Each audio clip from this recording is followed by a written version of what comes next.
Hello and welcome to this Dawn Busters Taste Challenge.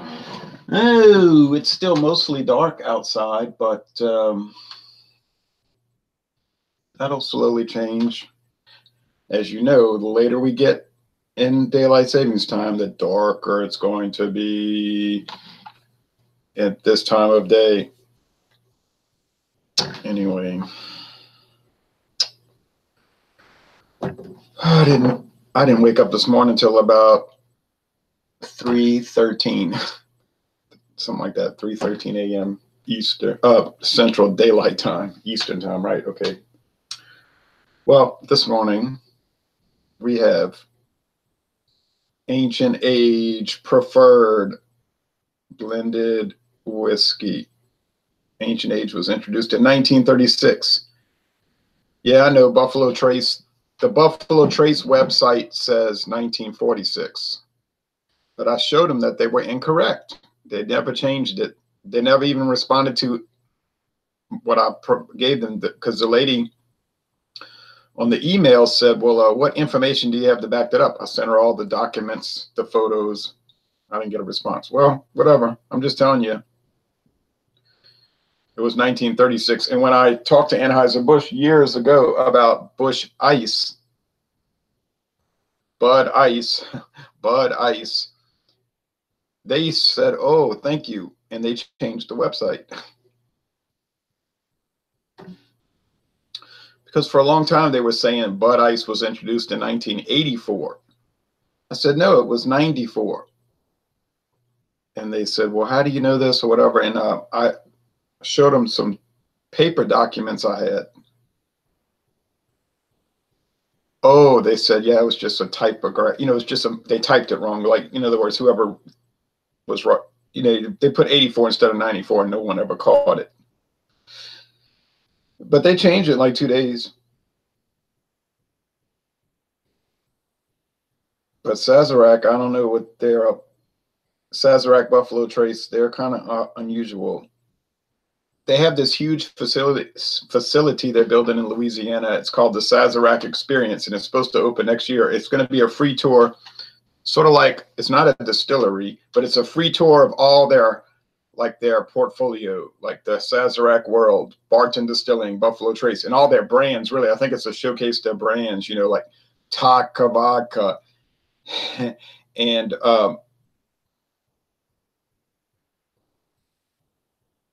Buffalo Trace bourbon, and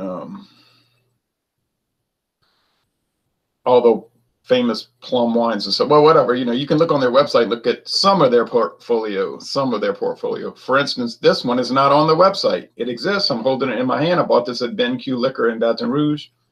It's sold right here in this town, or it was. I noticed they started bringing in Ancient Age everywhere in the big jug bottles, the 1,750 milliliter bottles, and selling it at Winn-Dixie, and I think Dormax, right next to the Ancient Age bourbon.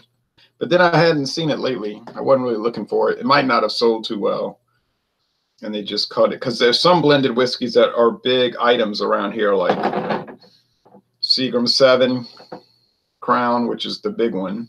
Everybody sells that. And the low grade, which I'm going to do a taste challenge with, the low grade is the Heaven Hill. It's half the price. And I guess maybe half the quality, because when I do this 75 South, I'm about to show you 75 South. When I do 75 South up against Seagram 7 Crown, I'm not expecting much of a contest. It really does deserve the crown, from what I can tell so far. American blended whiskey. Ancient Age is fine. I like the texture. The label's smooth, but you can feel the letters, so that's nice. Black, khaki, or ecro, black, khaki, and red, and gold. So it's a nice label. It's a decent bourbon if you get the 3-year-old bourbon. It's nice. I did a review with 2 people, and they thought, it was good. Not great, good. There is a 90 proof, which I've never seen in Louisiana. And there's an ancient age 10 star, which is very rare. I think I saw it once. I should have bought it, but it's aged 6 years instead of the 3 years. This is aged at least 4 years though, because there's no age statement. It just says carefully blended according to the finest old traditions. And then it's talking about bourbonwhiskey.com, www.bourbonwhiskey.com. If you click on that, it'll bring you to the Buffalo Trace website. That's what it does. 20% straight Kentucky whiskey and 80% spirits distilled from the finest grains. Probably corn. Okay. So there we go.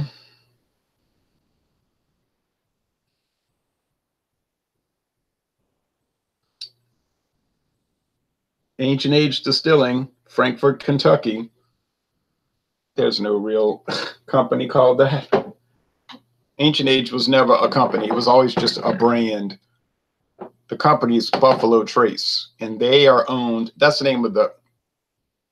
Okay. Buffalo Trace is really the name of the distillery. The company is Sazerac, which they will tell you on the tour. They talk about how it was bought out by the Goldring family, I think in '92. And they renovated the place. They said it got kind of run down. They only had a few employees left. It was kind of like on a deathbed in a way. Then they revitalized it. Well, I think that's how Sazerac operates. They go around buying up struggling stuff and trying to make money off it. Like they bought Southern Comfort, that brand, from another company. Okay. They just recently bought something. I don't remember what it was. Here we go. We have,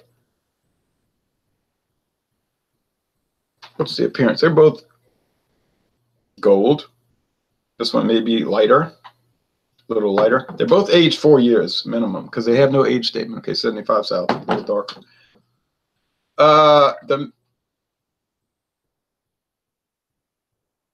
I don't think there's a minimum age for blended whiskey. I don't recall reading that on the United States government's Tax and Trade Bureau website. Okay. Jim Beam's 8-star. Beam's 8-star, which I plan to go against with this, is aged only 2 years. The straight whiskey in there. Most of them they'll say 3 years, but a lot of the Sazerac brands are 4 years. If you don't have to put an age statement on an American whiskey, as long as it's aged at least 4 years. Okay, so it could be aged 4, 5, 6, 10 years. You don't have to put an age statement. Now, if it's 10 years, they're going to probably put the age statement because they want to, showcase that. All right. I don't think there's going to be much difference here. And to tell you the truth, these are going to both be just kind of common. I don't really like the style American blended whiskey. It's okay. It's dull. The only one I can really think about that I would enjoy drinking just to drink it, you know what I'm saying? Instead of just saying, oh, look, I got a new brand, or let me do a taste challenge. The only one I would buy just to drink on its own merit, that's what I'm trying to say, would be the Seagram 7 Crown. That one can actually, it's credible.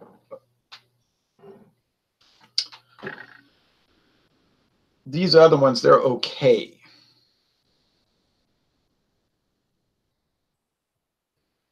They're okay, but I wouldn't buy them, to drink.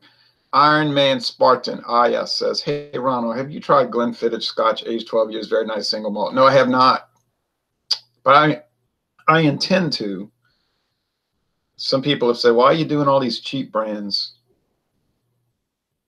Well, the logic behind that, when I started 2 or 3 years ago, I don't remember exactly when, I wasn't paying attention, was I'll start low and go high. You know what I mean? Like, if I can drink the cheapy stuff and tolerate it, and then I can just climb the shelf. the shelves get to the top. And then, you really appreciate, it'll put everything in perspective, I guess. So that's the reason. There's no great goal. I said this before in videos. I'm not on some great quest. I'm not trying to achieve any kind of great. It's just to do it. Okay. So, I mean, I watch some video channels and there's nothing wrong with that, but they seem like they're in this great quest and they're building toward, this is what we finally arrive. This is what we've been looking to achieve. And we've reached the mountaintop, and that's fine, All right, so, but anyway, do you use ice with your scotch? No, I do not. I have some scotch coming up now. J&B, just Arini and Brooks. I have the J.W. Dant. I have the Sir Malcolm. I have the King Robert II. I got a big jug of that because they had it so cheap in Georgia. So look, once I'm finished doing these American blended whiskeys, I've got all the ones I'm going to buy. I'll just drink them down eventually and focus on Scotch and Canadian blended whiskey. All right. That's what I prefer. No ice is better, full of flavors. I agree with that. Some people like the ice. My friend David loves the ice. That's fine. These are not rules. These are just conventions or things people like to do. A lot of people look at these preferences as a rule, some sort of rule, like pouring beer. Different brewing companies have different ideas about pouring beer. But some people look at it as a rule. Why are you pouring the beer wrong? Now, the only way you would pour the beer wrong is if you poured it on the ground and you didn't drink it, right? Like you spilled it. There are certain conventions, you see, all right, or practices or preferred practices or whatever. Okay, now this one, I think I'm going to be able to guess this pretty easily. I have them well mixed. I don't cheat on these things. If I start cheating, please never watch again. This one has a lot of sourdough bread. Yeah, it has alcohol. Yeah, it has the alcohol burn. Yeah, it has all that grain liquor. Because they're 80% unaged grain spirits, corn liquor. It could be, but the government requires that grain neutral spirits be stored in wooden vessels. And my thinking along those lines was, well, if it's being stored in a vessel that's made out of wood, it's aging, right? I mean, it's uncharred wood. I'm sure it's some kind of oak, but it's aging. It probably isn't stored very long. So it could develop in some way, but that's just a utilitarian bulk product. They're doing all kind of stuff with their grain neutral spirits, making gin, making vodka, making the blended whiskey, and all the other things. So it's just a base, they're utilizing it so quickly, it's probably not aging very long. But this has sourdough bread, and I think the sourdough bread could be an indication that it's 75 South. But I remember the ancient age having that too, so this could be quite a challenge.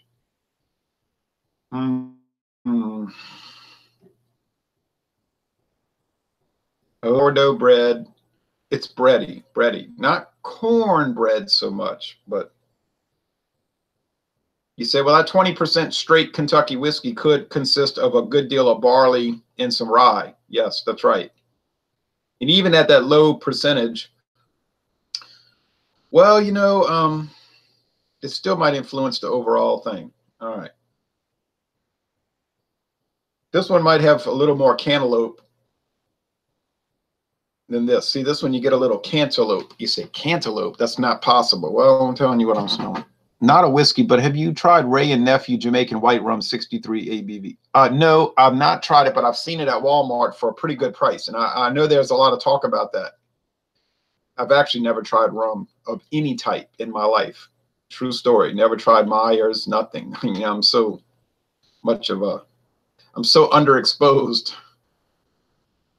Okay, so this one, and I think the ancient age had the cantaloupe. So initially, this is initial. Initially, I think This is the Ancient Age, and I think this is the 75 South. Ancient Age is about $8.99 a bottle here, and this is $5.99. Okay, $8.99, $5.99, $3 difference. Very nice. Okay, says IS. All right, here we go. Taste time.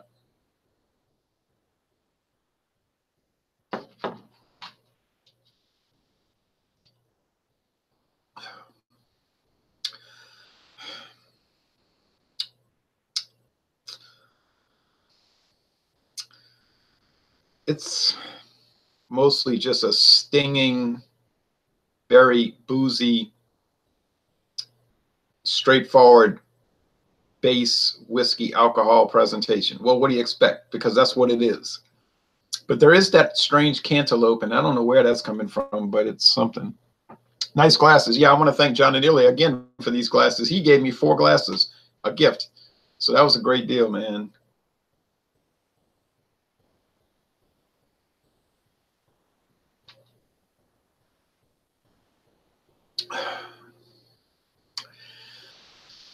Oh, man. You say, that's going to be a chore drinking down all that blended whiskey, isn't it? Yeah, it's going to be a chore. I guess you're right. It's going to take a long time, though, to get through all the challenges. I got such a backstock. So it won't be that much to drink down. Like, I'm drinking down all the bourbon right now. It's going to take a while. I mean, but it's going to, you know, I'm not really going to be buying a lot more bourbon. Maybe 1 bottle a year forever from now on. It just doesn't appeal to me. I don't like that strong corn flavor, corn grits. But you might love it. You know, the char doesn't bother me. I like the heavy charred wood. That's not the issue. It's that corn grits that just blows up the story for me. And I've had some really good bourbons too, so it's not a quality issue. It's just a style issue. People are not obligated to enjoy a style. You might say, yeah, but bourbon's popular. It's the thing. That's okay. Doesn't mean I have to enjoy the thing. I like the Canadian blended whiskey. You say, oh, Lord, that is so not cool. Yeah, well, that's cool. It's cool that it's not cool, right?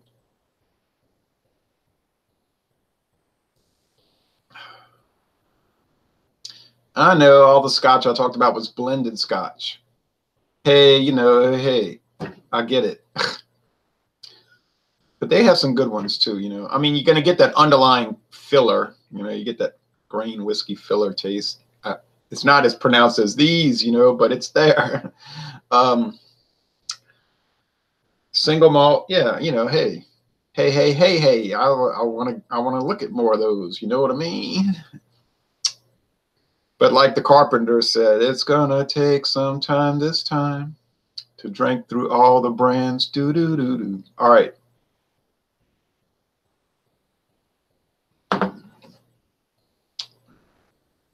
This has some melon too, but it's not as pronounced. Okay, which one would I buy? Well, you are probably expecting me to say what I'm going to say. They're not that different. I said that before I even opened the bottles. They're not that different. Well, one is $3 cheaper than the other. So what have I said incessantly? If it's a tie or a virtual tie, the cheap one wins, right? Of course. Of course the cheap one wins because it's cheaper. I prefer whiskey over cognac. Yeah, cognac is fine. I've had many of them and I've made many videos, okay? But the smell of cognac can be repulsive in a way. It's like rotted grape matter. You smell it, that French whiskey, French brandy, whether it's cognac or the just French brandy from Paris or whatever. It's like, ugh. Then you start tasting it. Yeah, it's okay, but oh, that aroma.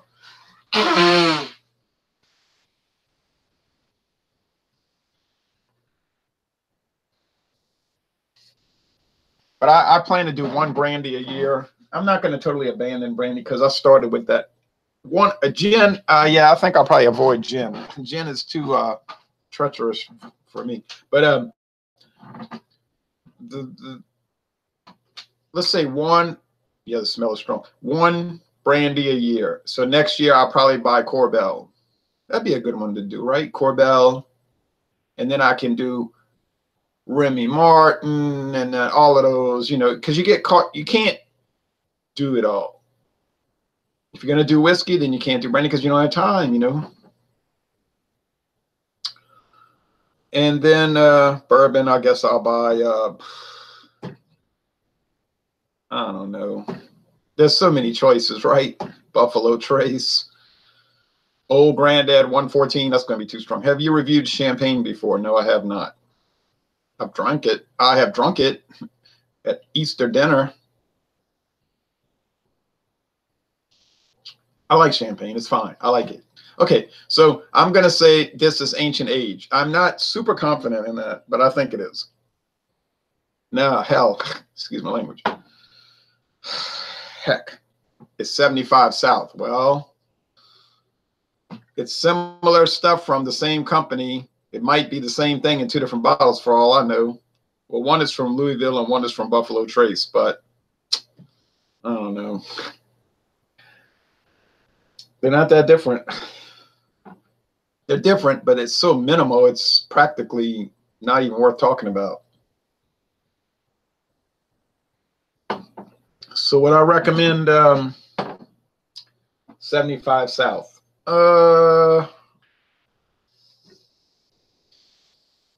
They're pretty flat tasting, you know. It's just so nothing. Like these American blended whiskeys, people will say, oh, they're horrible. It's rot gut. It's total trash.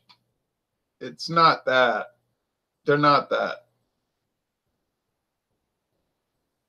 They don't present really bad flavors or aromas or mouthfeel or finish. They don't present much of anything. It's almost like alcoholic water. You know what I mean? It's just like you're drinking a distilled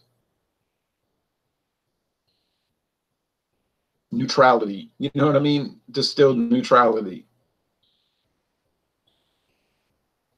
And I suppose it would be fine for a mixed drink because it's certainly not going to clash with the flavors of the ingredients in the mixed drink because it doesn't really have any flavor. It has some, you know, I talked about the melon and the sourdough bread, but those are all just peripheral. Those are peripheral flavors. The main flavor is the bulk, and there's really no flavor there. So this is a 80% just filler, and that comes across in the flavor. And then you get the taste on the periphery. And it's the same with the blended scotch. You say, oh, it's smoke. Oh, it's got the peat. Yeah, but those are all on the periphery. There's no depth of flavor usually with the blended scotch. Now with Buchanan's, yeah, there is. It's aged 12 years. With the Cutty Sark, there is a little bit of it. But on the whole, those tend to have a bulk filler flavor. Same thing with Canadian blended whiskey. That bulk. Old English 800 comes in plastic bottles now and tastes even worse than before. I don't like the plastic bottles, but I never thought it tasted bad, okay? I like it. I like Old English 800. Don't like the high gravity because it's too strong for me. But I like Old English. So does my friend David. I like Neo Sylvanus says, oh, hey, you are streaming. Yeah, I'm about to stop, though. Iron Man Spartan, do you enjoy a cigar with your whiskey? No, not really. I'm not a big tobacco person. Talking about that though. Now I'm very non-tobacco oriented. Okay, I'm not an anti-tobacco activist though. On the other hand, I'm not. No. But I'm just not a big tobacco guy. I do not support all those regulations. I don't support those taxes.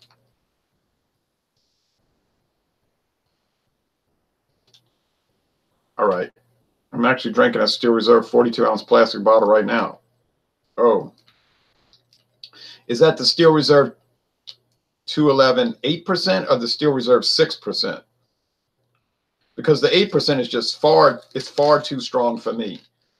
I don't think it's a bad product. It's just too strong and harsh. I remember thinking that back in 1998 when I first saw it. I said, oh, no, I can't drink this all the time. Didn't think it was bad. Just too rough. The 6% was in, yeah, 8.1. Yeah, that's, I would not drink it. Me, I'm saying I wouldn't drink it. The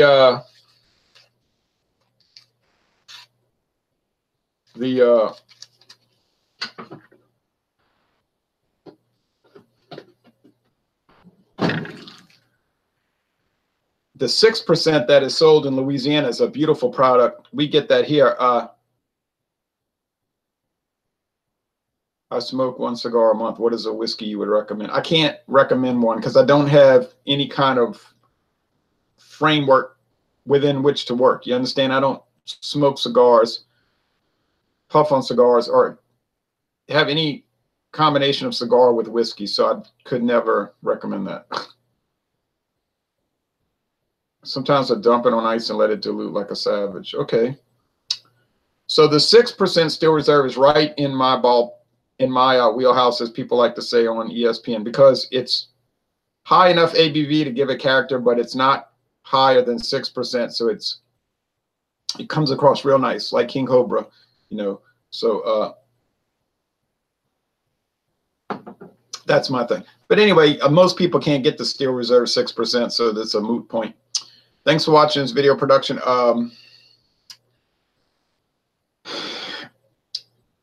Yeah, this is kind of like an experience of blah versus blah, right? So you might say, oh man, I'm feeling kind of depressed. I'm down in the dumps. Well, drink these two and you'll feel even worse. You know what I mean? Like, if you feel like your life is monotonous and dull, this will make it seem even more so. I mean, you hate to say that, but that's what these products are. They are bland, dull, boring, ho-hum, and blah. I never said they were bad. Never said they were bad. I just said they were all that. There's a lot of beer like that. It'd just be bland. But people will describe it like it's horrible. You know, that's where we run into problems. They'll take a dull beer and say, oh, it's so bad. I'd rather drink urine. It's like, come on, man. Just say the beer's dull. And you wouldn't want to drink it because it's too boring. Well, that's fine. Just say that. Don't act like it's Rockdale Ice, which really is bad, in my opinion. That beer is not bland. But when you drink it, you wish it was bland. You know what I'm saying? Like you wish it had no flavor or practically no flavor, because the flavors you get are so unpleasant. You know a beer is bad when you drink it and you wish it didn't have flavor. You wish it was bland, right? All right, thanks for watching this video production. And later today, I'm going to do another taste challenge, another exploration of nothingness. 75 South versus Barton Premium. Oh, man. It's like watching paint dry versus watching paint dry.